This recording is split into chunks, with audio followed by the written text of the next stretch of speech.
So when you enter this into L1 and you arrange it, the range is fairly easy to find for Anna. And please correct me if I get this wrong. It's 18 for Anna. Yeah? Okay, it's just you then. Phew. 36.7 and 5.88. Are we good? Okay. I'll just give you a mark for each correct row. And then for Patrice, if you arrange it, it's 5. The range is 5, largest minus smallest. This is 36.4, and this is 1.5. Okay, so you get 1 mark for Patrice. Morgan is 35. Sorry, no. Morgan is 29 is the range. Before you even answer the rest, I mean, you have the answers. What would you expect, based on the ranges, what would you expect the standard deviation to be? The largest out of the 3 at this point? Yes, a big range correlates with a big standard deviation. So this is going to be 35.8, and this is going to be 9.02, right? So so far the greatest. 1 mark for that. Page 2 and 33.9 and 0.83. So smallest range, smallest standard deviation, largest range, largest standard deviation. So notice how that is, right? Out of the 4 players, which one would have the steepest curve? Patrice, right? Sorry, Paige. You're right, Paige. And then followed by Patrice, right? And then followed by Anna, and then Morgan is the least consistent player. Okay? All right. Use the completed table to answer. Which of the following player has the greatest range? If you answered the way I answered, you'd say Morgan. Okay?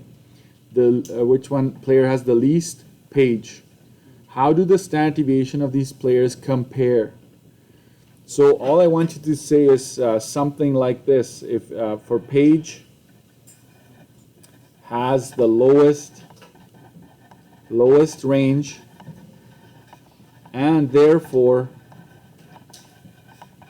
the lowest standard deviation.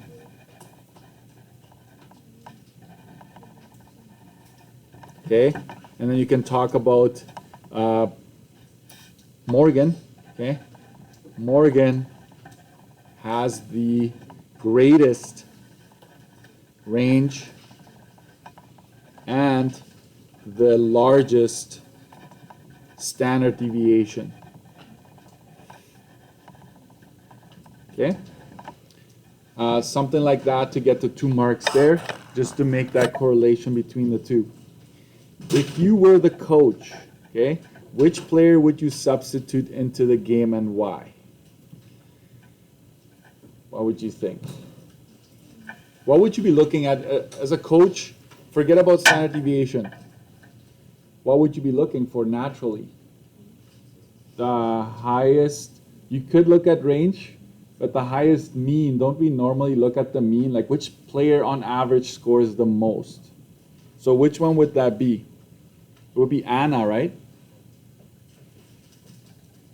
However, now you put the standard deviation into the mix. You basically, as a coach, what I'm trying to get at is you want a pretty high average combined with a low standard deviation. That is the player that you kind of want to go for. Why is that? Well, if you have a high average, you're going to score a lot, right, compared to the others. But if your standard deviation is low, you are also consistent. You're not like scoring 5 goals one game and then nothing the other, right? Like, because that's bringing your average up, the high scoring, but you want consistency. So I know this wasn't very clear, so I'm basically gonna ask you to use your judgment on giving yourselves a mark there. But as a coach, you would want a high average with a low standard deviation. So in this case, Patrice, even though it's slightly lower than Anna, you would want to go with Patrice, right? And look at the scores. They're consistently over 30. You see that? Look at Anna. What happened? What happened in game 6, sorry. 6, you got 27, right? And then you've got some 43s, right? So you have some high, but then also game 10, you've got a 28, right? So you've got very low and you've got very high scores as well. On game 5, you've got 45, right? So inconsistency versus Patrice, very consistent, right? So you can count on that player. Some players, when it comes to the playoffs, you can't count on them, right? Because they're like all over the place. But consistent players, often coaches put the consistent players in when it comes down to the nitty gritty. They're like, which player has been consistent? Which one doesn't freak out when it's like the stress is on the line, right? So, and why not? Why wouldn't you just go with Paige because it's the lowest standard deviation? Because the average is low compared to all of the other ones, right? So not necessarily. So you want to kind of look at both. You want to look at both and combine that, and that's what drives your decision making. So look for, maybe write this somewhere on the margins. Look for a player with a high average and a low standard deviation.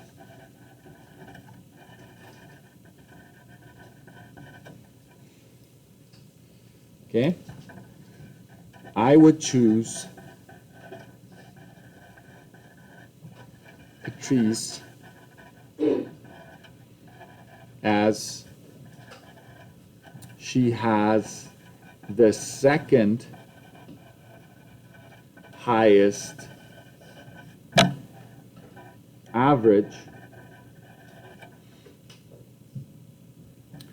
and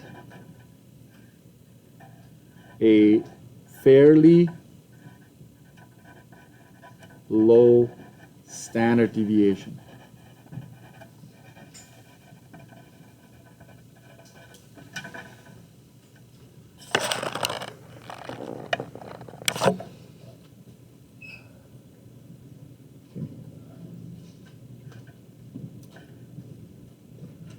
I hope that makes sense. So these are the questions that are going to put the edge on how you score. So if you want to score really like high, then be prepared to answer these ones well.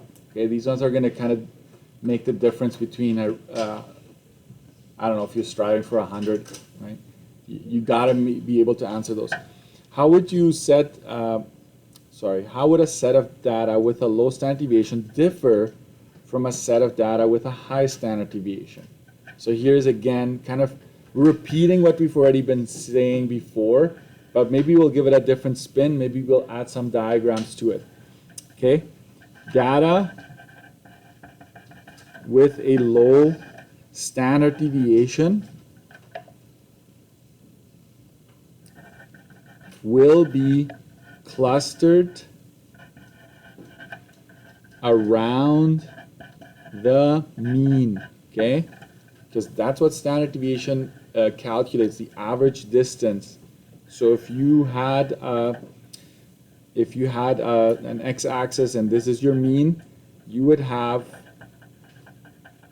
data kind of being clustered here, and it would be a steeper curve, right? Data with a high standard deviation will be spread out.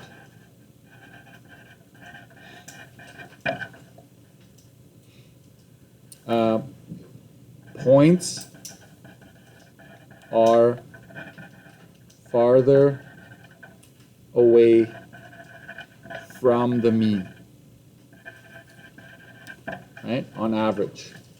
So your bell curve, if the mean, because there's always an average somewhere, okay, you calculate that. But the points will be, you may even have outliers. Outliers are way at the on either end of the spectrum. They're very far away from everything. So your curve is kind of like, yes, it peaks at the mean, but then it doesn't, it's not comparable to the other one. So this also spells inconsistency, okay? That's what this represents, and this is consistency. So inconsistent, consistent. This has a smaller range, greater range, something like that. So use diagrams if you must to drive that point across, okay? All right. So this back side, because I want to mark the front, I'm going to look at your standard deviation and how you did it. So 4 marks for the table filled in, 2 marks for explaining, right? I would say a mark for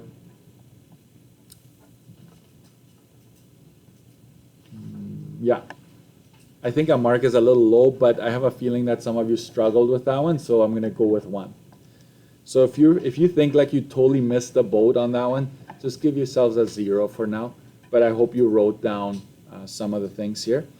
And then this one, I would say on a test, if I expected more, watch for the marks. If I say 2 marks, then I would expect something more elaborate. If it's 1 mark, if yours is short and sweet and to the point, we'll just leave it. So 1, 2, 3, 4, 5, 6, 7, 8. So the back side is out of 8. And then I want you to pass it forward as well. Make sure your name is I will do this one with you. I will correct the front.